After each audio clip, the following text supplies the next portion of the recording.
નમસ્કાર મિત્રો, અમારી યુટ્યુબ ચેનલમાં તમારું સ્વાગત છે।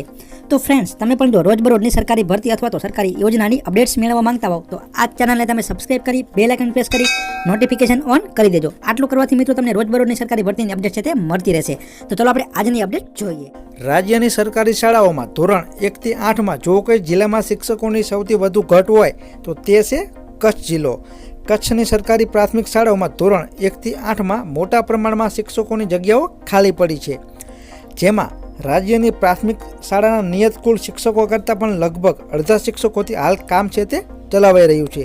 તો જે વાતને સરકારે ખૂબ જ ગંભીરતાથી લીધી છે। તો આ મામલે મુખ્યમંત્રી ભૂપેન્દ્ર પટેલની અધ્યક્ષતામાં શિક્ષણ વિભાગની બેઠક છે તે યોજવામાં આવી હતી, જેમાં મુખ્યમંત્રીના સલાહકાર હસમુખભાઈ તથા શિક્ષણ મંત્રી ઉપસ્થિત રહ્યા હતા। તો કચ્છ જિલ્લામાં છેલ્લા કેટલા સમયથી શિક્ષકની ઘટ છે તે જોવા મળી રહી છે। તો આ મામલે મુખ્યમંત્રી ભૂપેન્દ્રભાઈ પટેલે બેઠક છે તે યોજી હતી અને તેઓએ આશ્વાસન આપ્યું હતું કે ટૂંક સમયમાં જે કચ્છ જિલ્લામાં શિક્ષકની ઘટ છે તેને દૂર કરવામાં આવશે। તો આ હતી આજની અપડેટ।